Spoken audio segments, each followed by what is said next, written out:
जय जगन्नाथ जय माँ लक्ष्मी समस्तंकर मंगल करंतु। तेबे एप्रिल मास 30 तारिख दिन पड़ुछि एही वर्षर अक्षय तृतीया, जहाँकि वर्षर सबुठारु शुभ दिन अटे। तेबे आपण माने समस्त जानिथिबे अक्षय तृतीया माने एही दिन आमे जहाँ भी कार्य करू तार फल केबे वृथा जाए नाही कि तार फल केबे क्षय हुए नाही। सेहिथिपई एही दिनर नाम अक्षय तृतीया, क्षय हुए नाही तेणु अक्षय तृतीया। तेबे एमिति किछि जिनिस अछि जहाँ एही दिन खाइबा द्वारा आपणकर घरे सुख समृद्धि भरिजिव, धन ऐश्वर्य भरिजिव एवं आपणक घरे केबे भी खाद्यर अभाव देखाजिव नाही। तेबे एही सब जिनिस छोटिया छोटिया जिनिस प्रति ध्यान देले आमे आम जीवन में सुख समृद्धि भरी परिबा। तेबे अक्षय तृतीया एक एभली दिन जो दिन आमे लक्ष्मी एवं कुबेर को पूजा करबा उचित।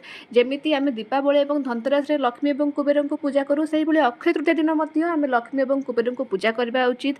एही दिन लक्ष्मी एवं कुबेर को पूजा करबा द्वारा घरे धन धान्यर वृद्धि हुए एवं घरे धन एवं ऐश्वर्य भरी जाए। तेबे आपण एही अक्षय तृतीया दिन छतुआ निश्चित भाव में खातु। छतुआ माँ लक्ष्मी अत्यंत प्रिय होता है। यही दिन आपण छतुआ निजे करी घरर समस्त सदस्य को खुआंतु एवं निजे मध्य खातु। एहा छड़ा आपण एही दिन छतुआ दान मध्य करि परिबे। आपण कोनोसी गरीब भिकारी किंबा छोट छोट पिला माननकु आपण छतुआ दान करंतु। एहा अत्यंत शुभंकर होता है। एहा छड़ा आपण एही दिन फल भोजन करंतु एवं फल भितर जो फल रे अधिक जलीय अंश थाए सही फल को भोजन करबा अत्यंत शुभ होता है। कारण फल मध्य माँ लक्ष्मी अत्यंत प्रिय एवं यह एक सात्विक भोजन। भगवान के पाखरे आपण फल भोग लगांतु एवं से फल को भोजन करंतु। यह अत्यंत शुभ होता है। यह द्वारा धन प्राप्ति हेबा सहित माँ लक्ष्मी आगमन हुए।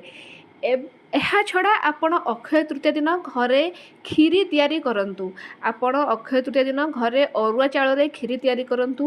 ସେହି କ୍ଷୀରିକୁ ଆପଣ ମାଁ ଲକ୍ଷ୍ମୀଙ୍କ ପାଖରେ କିମ୍ବା ଆପଣଙ୍କ ଘରେ ଯେଉଁ ଠାକୁର ଅଛନ୍ତି ସେହି ଠାକୁରଙ୍କ ପାଖରେ ଭୋଗ ଲଗାନ୍ତୁ ଏବଂ ସେହି ଭୋଗ କ୍ଷୀରିକୁ ଆପଣ ସପରିବାର ସମସ୍ତେ ମିଶି ଖାଆନ୍ତୁ। ଏହା ଅତ୍ୟନ୍ତ ଶୁଭଙ୍କର ହୋଇଥାଏ। କ୍ଷୀରି ମାଁ ଲକ୍ଷ୍ମୀଙ୍କର ଏକ ଅତ୍ୟନ୍ତ ପ୍ରିୟ ଖାଦ୍ୟ ଅଟେ କିମ୍ବା ଭୋଗ ଅଟେ।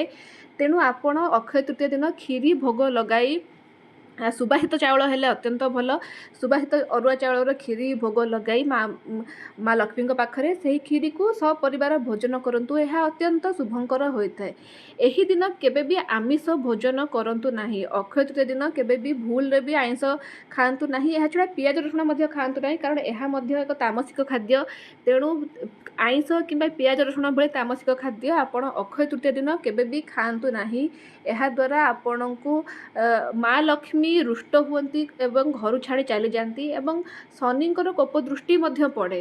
तेणु अक्षय तृतीया दिन केबे भूल रे मध्य आपण आमिष भोजन करंतु नाही। एही दिन आपण शुद्ध सात्विक भोजन करंतु, अरुआ भोजन करंतु, बिना पियाज रसुण रे प्रस्तुत खाद्य भोजन करंतु। यह अत्यंत शुभंकर होता है। एवं निश्चित भाव में क्षीरी एही दिन खातु एवं निज परिवार को क्षीरी खुआंतु। यह छड़ा आपण अक्षय तृतीया दिन घरे एक दीप जालंतु।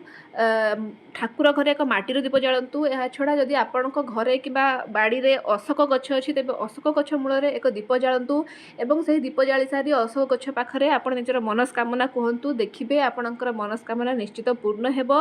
यह छड़ा आपण ठाकुर घरे एक नड़िया मध्य रखंतु। नड़िया बा श्रीफल आम जहाँ को कहू, ठाकुर घरे एक नड़िया को स्थापन करंतु एवं ताको पूजा करंतु। यह मध्य अत्यंत शुभंकर होता है। अक्षय तृतीया दिन आपण निजर घर द्वार मुह लिपा पोछा करंतु, घर द्वार मुह सामने रंगोली आंकंतु। एही भली भाबरे माँ लक्ष्मी को पूजा करंतु।